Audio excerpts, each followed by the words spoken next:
네, 일요일입니다. 제가 요즘 오픈 AI하고 뭐 GPT 챗 그리고 이제 그 블록체인 기술의 이제 인증 기술 뭐 여러 가지 이제 이런 급변하는 사회.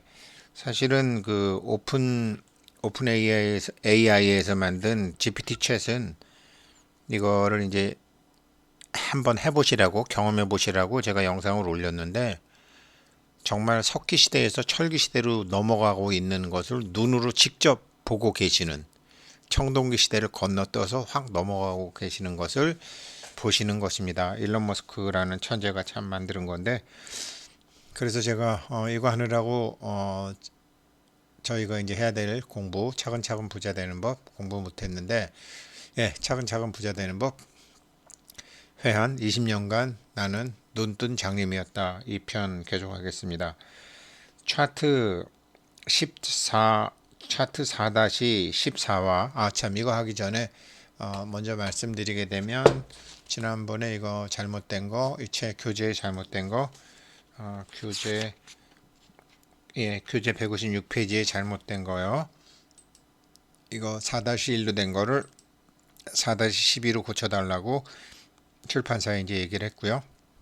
이 4-12하고 4-16 이건 지금 RS가 올라가고 있을 때 주가가 박스권에 갇혀 있는 거고요. RS가 내려오고 있을 때 주가가 박스권에 있는 것은 전혀 다른 얘기입니다. 그래서 4-14 4-14와 4-15도 RS가 주가에 미치는 영향을 잘 보여준다. 아담 러셀 4-14는 1986년도 초 주가가 15불 위로 돌파하면서 거래량도 크게 늘었다.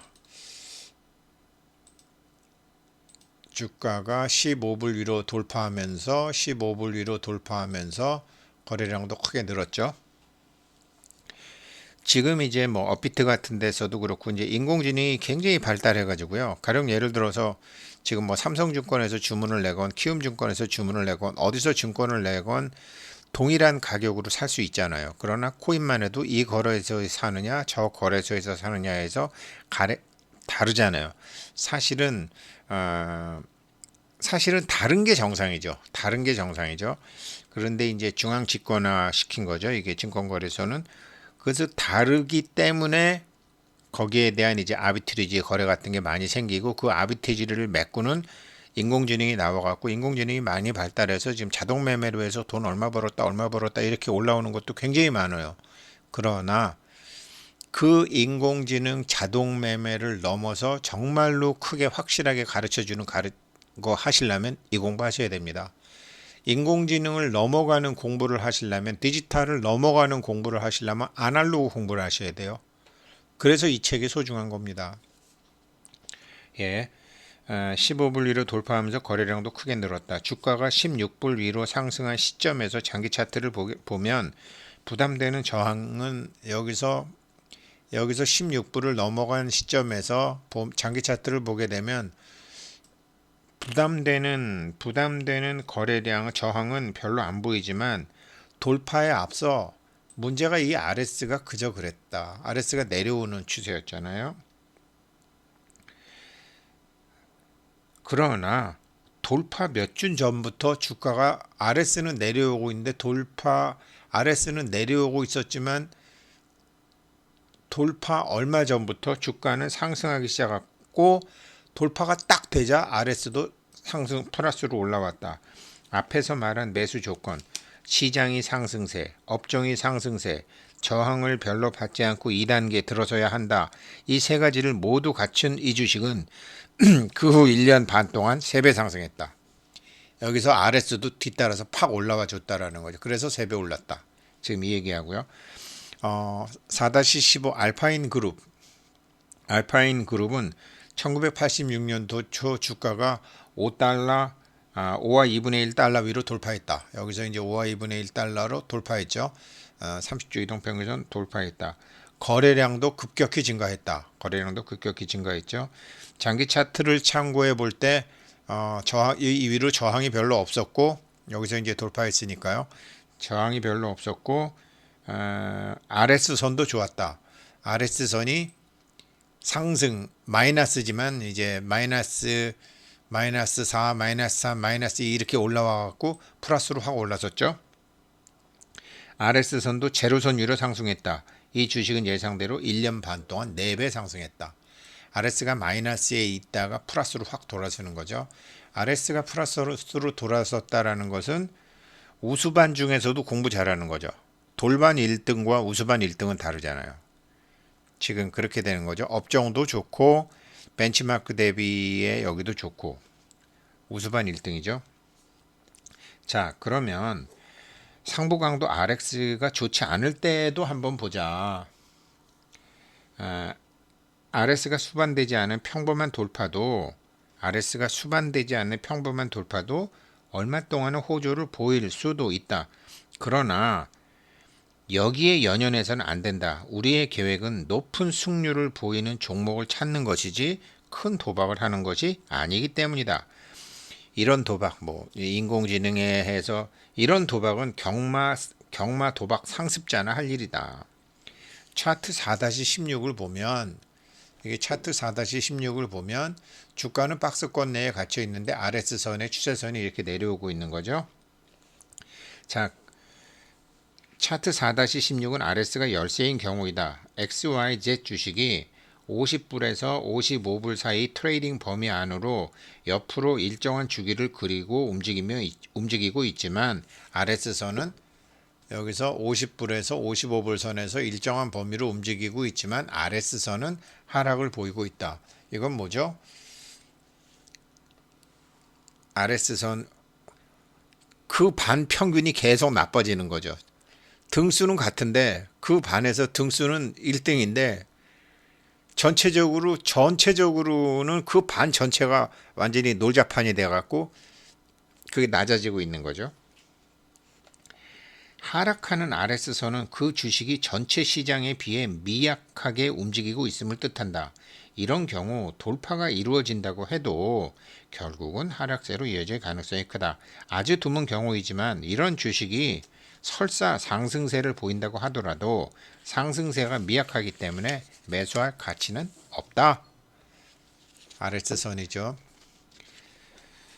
차트 4-17 에크미 유나이티드 코퍼레이션은 1987년 초 8과 2분의 1달러 B지점 여기서 4단계로 해서 8과 2분의 1달러 여기서 8과 2분의 1달러에서 돌파하며 상승했다. 그렇죠. 30주 이동평균선 위로 올라갔죠. 그런데 RS선은 돌파 시점이라도 주식을 매수하지 말라고 경고를 보내고 있다. 그 이유는 RS선이 너무나 마이너스 밑에서 깊게 자리하고 있기 때문이다. RS선이 나약한 주식은 잊어버리는 편이 낫다. 두 번째 경고 메시지는 RS선이 1987년도 RS선 자체가 계속 하락세를 보이고 있었다는 점이다. 이어서 에크미 유나이티드 코퍼레이션이 B에서 돌파할 때 세 번째 경고 신호가 켜졌다. 주가가 상승했지만 RS선이 A 지점보다 더 낮았다. 여기 바닥 지점보다 RS선이 더 낮았다. 4-17 차트 정말 공부 잘할 필요 있어요. 여기서 다 조건을 갖추고 상승했지만 눈속임이었다라는 거죠. 여기서 A점보다 더 낮았다. 이런 주식은 절대로 매수할 생각을 하지 말아야 된다. 그러나 경솔한 사람들을 끌어들이기 위해서인지 주가는 몇 달 후 9와 8분의 1 지점에서 다시 돌파했다. 여기서 9와 8분의 1 지점에서 9와 8분의 C 지점에서 여기서 다시 돌파했다. 다시 직전 B점보다 높은 상대 강도 RS선은 내려왔는데 C의 가격이 B의 가격보다 더 높아졌다. 이거 다 경솔한 사람들 끌어들이기 위한 거다. RS선은 이전의 고점에 비해 훨씬 낮게 A점보다도 낮고 B점보다도 낮고 C점보다도 낮게 돼 있었다. RS선 그 결과 에크미 ACU는 급격히 상승하는 다우존스 지수와 함께 상승하지 못하고 오히려 하락해버렸다. 여기서 이제 페인트 모션이 눈속임이 나온 거죠. 이와 똑같은 하락세의 패턴은 케어 엔터프라이즈 4-18에서도 볼 수 있다. 케어 엔터프라이즈에서 볼 수. 1986년 초 케어 주식은 4와 4분의 1 달러 지점에서 여기서 내려오다가 30주 이동평균선으로 돌파를 했죠. B점에서 돌파를 했다. 그러나 RS선은 밑에 있었다. 마이너스 영역에 머물렀고 A 지점보다 되려 더 낮았다. 마찬가지로. 그러더니 결국 시장 평균 주가는 뭐 다우지수, S&P 500은 크게 오르는데 이 주식은 결국 반으로 떨어졌다. 이게 다 욕심 많은 사람, 미련한 사람, 경거망동하는 사람들을 꼬시기 위한 주가의 페인트 모션이다. 위만 보지 마라. 거래량도 보고 상보강도 꼭 봐라. 마지막으로 차트 4-19를 통해 차트 4-19를 제가 빼먹었네요. 4-19를 통해서 확실한 예로, 이건 할 수 없이 교재를 좀 봐주세요. 그랜드 오토인데요. 4-19를 통해서 확실한 예를 살펴보자. 그랜드 오토는 전체적으로 보약이 절실히 필요한 RS선을 갖고 있었다. 예, RS선이 갖고 있었다. 돌파할 때 B 지점도 RS는 여전히 빈약한 상태였고 A 지점보다 낮고 RS선은 마이너스 영역에 있고 주가는 하락하고 있었다. 돌파 시점에서 볼 수 있는 또 다른 위험 표시는 거래량이 부족한 점이다. 부족할 때 이거는 여기서는 그래도 4-18이나 이런 거는 거래량이라도 오르면서 했는데 4-19는 거래량까지도 나빴다. RS선을 표시하는 상부 강도를 표시하는 상부 강도선을 무시하면 당신은 위험에 빠지게 된다. 안전한 유망 매수 종목을 찾는데 이보다 더 든든한 밑받침은 없다. 더구나 이 상부 강도선은 미래의 유망주를 예측하는데도 꽤 정확한 정보를 당신에게 알려주고 있다. 제가 4-19를 그래도 어떻게 보여드릴까요? 잠깐 제가 원고가 있으니까요. 보여드리는 김에 좀 잠깐만요. 제가 여기 어디더라? 강의교재 파이콘 스탠바 아인슈타인이 어딨지? 잠깐만요. 스탠바 아인슈타인 4-19 빨리 찾아드려야지. 오케이.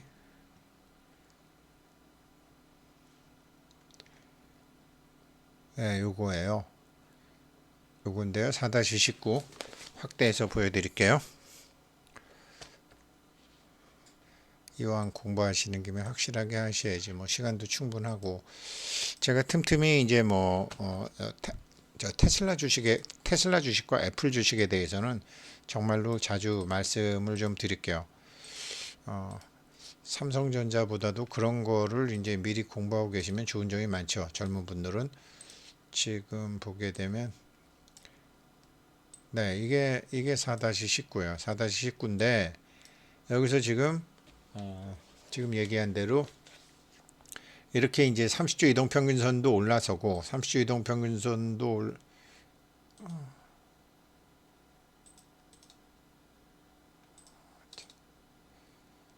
안돼 이거.